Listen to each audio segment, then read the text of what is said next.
आप देखें तो सही, हुजूर गौसे आजम का नाम तमाम औलिया के सरदार में आता है। सरकार गौसे आजम के तसर्रुफात को देखो देखो, ये अहमद रजा नहीं कह रहे हैं, अहमद रजा के चाहने वाले नहीं कह रहे हैं, ये वहाबियों देवबंदियों के सबसे बड़े मौलाना मौलवी अशरफ अली थानवी जो उनके मौलवी हैं। बात समझ, नाम सुना है कभी आपने? जल्दी बोलो, नाम सुना है आपने? इफाजाते यौमिया उनकी एक किताब है, वो उस किताब में जिक्र करते हैं। सुनो, जो बुजुर्गों को नहीं मानते, जो नबियों को नहीं मानते, उनके यहाँ भी मजबूरन गौसे आजम रज़ियल्लाहु ताला अन्हु के ताल्लुक से लिखा है। उनकी किताब इफादातुल यौमिया में लिखा हुआ, बल्कि 3 जगह जिक्र किया है उन्होंने। और क्या जिक्र किया सुनो, अब्दुल कादिर जीलानी का एक धोबी था जो उनका कपड़ा धोता था। जब उसका इंतकाल हो गया तो वो कब्र में पहुंचा, और जब कब्र में पहुंचा तो फरिश्ते आ गए। फरिश्तों ने उससे सवाल किया, मन रब्बुका, तेरा रब कौन है?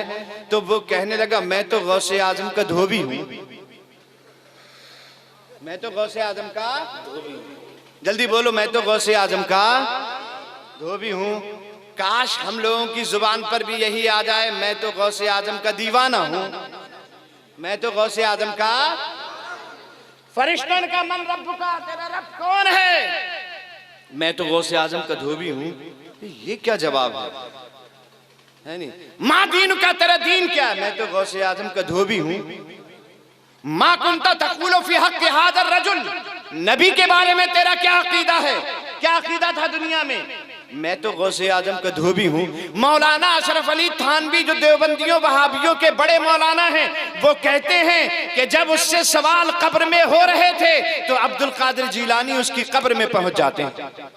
अल्लाहू अकबर। अब तो कह दो सुभान अल्लाह, उसकी कब्र में पहुंच जाते हैं। हाँ, और उसके बाद फरिश्तों से कहते हैं, मेरे मुरीद को क्यों परेशान कर रहे हो? मुझसे पूछो, क्या पूछना चाहते हो मुझसे पूछो। मौलाना अशरफ अली थानवी लिखते हैं अपनी किताब में, फरिश्ते मुस्कुराते हुए कब्र से चले गए। जरा कह दो मचल के सुभान अल्लाह, सुभान अल्लाह। यही तकरीर मेरी 10:30 या 11 बजे होती तो तुम मचल रहे होते। अब रात के 3 बजे में कौन सा इंजेक्शन तुम्हें लगा के कुदाऊं? जरा हाथ उठा के कह दो सुभान अल्लाह। अशरफ अली थानवी कहते हैं, गौसे आदम उसकी कब्र में पहुंच गए और कहा कि मेरे मुरीद को क्यों परेशान करते हो? का ये जवाब देता, हर सवाल के जवाब में कहता है, मैं गौसे आदम का धोबी हूं। तो गौसे आदम फरमाते, ये बताना चाहता है, ये तो मेरा धोबी है, मेरे घर के कपड़े मेरा कपड़ा धोता है, ये बताना चाहता है जो अब्दुल कादिर जीलानी की गली से गुजर जाता है वो भी मगफिरत के लायक हो जाता। सुभान अल्लाह, सुभान अल्लाह। समझ रहे हैं आप? अब सुनिए, जरा जागते हुए सुनिए और बड़ी तेजी के साथ सुनिए और मचल के कह दीजिए सुभान अल्लाह, सुभान अल्लाह। हुजूर गौसे आजम रज़ियल्लाहु ताला अन्हु का विसाल हो गया, क्योंकि जब तक ये हयात रहते हैं बुजुर्ग अपना तसर्रुफ दिखाते रहते हैं, और जब दुनिया से चले जाते हैं तब भी तसर्रुफात इनके कायम रहते हैं, रूहानी तसर्रुफात फिर भी बरकरार रहते हैं। जब हुजूर गौसे आजम का विसाल हो गया तो विसाल के बाद खुरासान के एक बुजुर्ग ने हुजूर गौसे आजम को ख्वाब में देखा। काय में देखा? अच्छा, इसी कबील की, इसी से मिलती जुलती एक करामत नुज़हतुल मजालिस में हजरत बायजीद बुस्तामी रहमतुल्लाह अलैह के हवाले से जिक्र की गई। हाँ, और इसी से मिलती जुलती एक करामत हजरत शिबली रज़ियल्लाहु ताला अन्हु जो हमारे सिलसिले के 12वें इमाम हैं, समझे, उनके ताल्लुक से भी इसी तरह से मिलती जुलती एक रिवायत बयान की गई है। हुजूर गौसे आजम का हो गया विसाल। क्या हो गया? विसाल हो गया। लोग कब्र में, यानी हुजूर गौसे आजम कब्र में तशरीफ ले गए, और बहुत दिनों के बाद एक बुजुर्ग ने जो है हुजूर गौसे आजम को, कहाँ के बुजुर्ग थे? खुरासान के। किस जगह के? खुरासान एक शहर है मुल्क ईरान में। उस खुरासान के बुजुर्ग ने ख्वाब में देखा हुजूर गौसे आजम को। कहाँ देखा? हाथ उठा के कह दीजिए, कहाँ देखा? ख्वाब में देखा खुरासान के बुजुर्ग ने।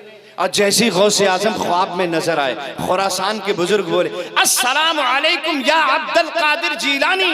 गौसे आजम ने फरमाया, वालेकुम अस्सलाम या खुरासानी। कहने लगे, हुजूर जरा ये बताइए कि आपको कब्र में फरिश्तों से कैसे छुटकारा मिला? हुजूर गौसे आजम फरमाते हैं, ये पूछ रहे हो मुझको फरिश्तों से कब्र में कैसे छुटकारा मिला, ये पूछो फरिश्तों को मुझसे कैसे छुटकारा मिला। ये पूछ रहे हो मुझको फरिश्तों से कैसे छुटकारा मिला, ये पूछो फरिश्तों को मुझसे कैसे छुटकारा मिला। का हुजूर क्या मतलब? का इसका मतलब ये है कि जैसे ही फरिश्ते मेरी कब्र में आए और उन्होंने आने के बाद मुझसे कहा, मन रब का, तेरा रब कौन है? मैं बोला ही नहीं। अब्दुल कादिर मन रब का, हम आप ही से पूछ रहे हैं आपका रब कौन है। तब गौसे आजम ने फरमाया, तुमको मेरे नाना की वो हदीस याद नहीं? अब्दुल कादिर कौन सी हदीस? का तुमको मेरे नाना की वो हदीस याद नहीं? मेरे नाना ने इरशाद फरमाया था, एक मोमिन जब दूसरे मोमिन से मुलाकात करे तो पहले सलाम करे। बताओ तुमने मुझसे सलाम क्यों नहीं किया? अब तो कह दो सुभान अल्लाह। बताओ तुमने मुझसे पहले सलाम क्यों नहीं किया? जैसे फरिश्तों ने सुना तो फरिश्तों ने कहा, अस्सलाम अलैकुम या अब्दुल कादिर जीलानी। वालेकुम अस्सलाम। अब मुसाफे के लिए हाथ बढ़ा दिए दोनों फरिश्तों ने। अब्दुल कादिर जीलानी ने मुसाफा कर लिया और दूसरे से मुसाफा करते करते हाथ को वहीं थाम लिया। एक का हाथ छोड़ दिया, दूसरे फरिश्ते का हाथ नहीं छोड़ा। का एक सवाल का जवाब अब आप दीजिए मुझे। का अब्दुल कादिर कैसा सवाल?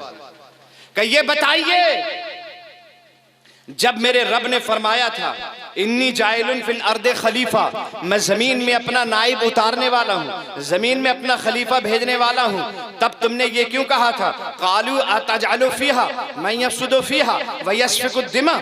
ये तुमने क्यों कहा था या अल्लाह तू ऐसे को खलीफा बनाएगा जो जमीन में जाने के बाद फसाद करेगा, झगड़ा करेगा, खूरेजियां करेगा? ये तुमने क्यों कहा था? का अब्दुल कादिर जीलानी, इसका जवाब तो हमें नहीं पता, इसका जवाब हम अपने बड़ों से पूछ के बता पाएंगे, मशवरा करके बता पाएंगे। हुजूर गौसे आजम ने फरमाया, ठीक है जाओ मशवरा करो।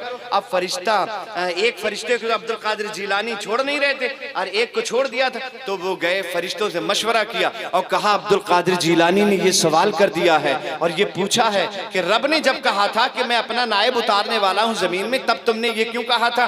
तू खूरेजी करने वाले को अपना नायब बनाएगा, लड़ैया को अपना नायब बनाएगा, लठैत को अपना नायब बनाएगा, गिरेबान पकड़ने वाले को अपना नायब बनाएगा, यानी ये इस तरह से तुमने क्यों कहा था? जवाब दीजिए। तो फरिश्तों ने मशवरतन कहा कि जाओ अब्दुल कादिर जीलानी से ये कह देना वो हमारी इज्तिहादी खता थी, वो हमारा इज्तिहाद था। अब्दुल कादिर जीलानी से फरिश्ते ने आकर कहा वो बड़ों का मशवरा है, वो हमारी इज्तिहादी खता थी। गौसे आजम फरमाते हैं इज्तिहादी ही सही थी तो खता, जरा ये तो देख लेते बारगाह कितनी बड़ी थी। जैसे ये गौसे आजम ने कहा बारगाह कितनी बड़ी थी, बारगाह कितनी बड़ी थी। गौसे आजम रज़ियल्लाहु ताला अन्हु ने जब ये कहा कि बारगाह तो देख लेते, फरिश्ते कहने लगे या अल्लाह अब्दुल कादिर से छुटकारा दिलवा दे।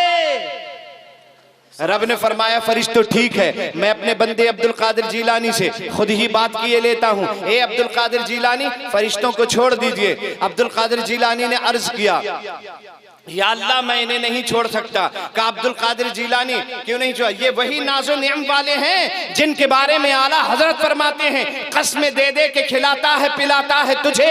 आला हुजूर गौसे आजम खाना छोड़ देते हैं, पीना छोड़ देते हैं, और जब खाना पीना छोड़ते हैं तो रब खुद कसमें दे दे के खिलाता है, कसमें दे दे के खिलाता है, पिलाता है तुझे। प्यारा अल्लाह तेरा, चाहने वाला तेरा, वही शान के अब्दुल कादिर। रब ने फरमाया छोड़ दीजिए। अब्दुल कादिर का मौला एक शर्त पे छोड़ूंगा। अब्दुल कादिर जो शर्त है बयान करो, मुकम्मल की जाएगी। या अल्लाह कयामत तक जितने कादरी हैं सबको जन्नती बना दे। सुभान अल्लाह, सुभान अल्लाह।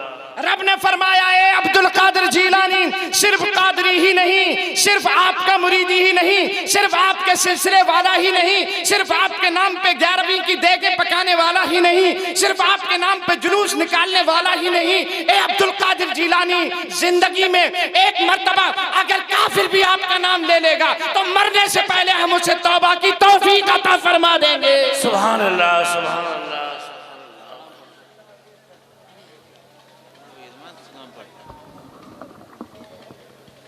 मुस्तफ़ा